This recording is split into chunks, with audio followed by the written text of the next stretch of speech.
Hello guys, welcome back to our channel. So ఈ వీడియోలో మనం బిగ్ బాస్ రివ్యూవర్స్ గురించి మాట్లాడుకుందాము. అండ్ దాంతోపాటు మీ ఫేవరెట్ రివ్యూవర్స్ ఎవరో కామెంట్ చేయండి. నా ఫేవరెట్ ఎవరో కూడా చెప్తా. ఇద్దరు రివ్యూవర్స్ నా ఫేవరెట్. సో వాళ్ళెవరో మాట్లాడుకుందాం ఈ వీడియోలో. Let's get in to the video. So ఇంకా నా ఫేవరెట్ రివ్యూవర్స్ వచ్చేసి ఇద్దరు. ఒకళ్ళు వచ్చేసి శ్రీను65 గారు అండ్ ఇంకొకళ్ళు వచ్చేసి ఆనంద్ బ్రో. సో వీళ్ళిద్దరూ నా ఫేవరెట్. శ్రీను65 బ్రో ఎందుకు అంటే నాకు ముఖ్యంగా ఏంటంటే ఎంటర్టైన్మెంట్ చేసేవాళ్ళు బాగా ఇష్టం అనమాట.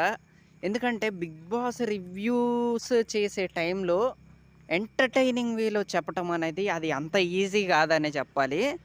సో ఆ విషయంలో మాత్రం నాకు చాలా బాగా అనిపించిద్ది. సో అంత ఫ్రస్ట్రేషన్గా ఉండే టైంలో కూడా చాలా నీట్గా చాలా ఎంటర్టైనింగ్ వేలో చెప్తారు చూసారా. సో ఆ విషయం నాకు చాలా బాగా నచ్చిద్ది, చాలా బాగా అనిపించిద్ది అనమాట. సో అండ్ జెన్యూన్గా కూడా అనిపించిద్ది అనమాట. సో తను చెప్పే రివ్యూస్ అవన్నీ చాలా బాగా అనిపిస్తాయి. అండ్ నాకు వేరే రివ్యూవర్స్ కూడా ఇష్టమే. నాకు ఆదిరెడ్డి గారు అన్న ఇష్టమే. And my reviews Pavan bro తను కూడా చాలా బాగా చెప్తాడు. అండ్ ఇంకా మన స్కందపురి సురేంద్ర గారు కూడా చాలా బాగా చెప్తారు. దాంతోపాటు ఎవరినో మిస్ అవుతున్నానబ్బా, మహిదర్ బ్రోని.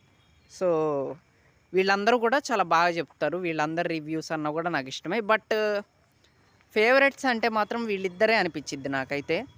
సో అదనమాట. అండ్ ఇంకా ఆనంద్ బ్రో గురించి చెప్పాలి అంటే చాలా జెన్యూన్ అబ్బా. చాలా అంటే చాలా జెన్యూన్. అంటే ఉన్నది ఉన్నట్టు మాట్లాడతాడు. ఆ ఎపిసోడ్లో ఏది ఉంటే అది ఆ రోజుకి తనకి తప్పు అనిపిస్తే తప్పు అని చెప్తాడు, రైట్ అనిపిస్తే రైట్ అని చెప్తాడు. సో ఆ విషయంలో చాలా బాగా అనిపించింది. జెన్యూన్ రివ్యూవర్ అన్న ఫీలింగ్ అయితే నాకైతే అనిపించింది. సో ఇదనమాట నా ఒపీనియన్ అయితే ఇది.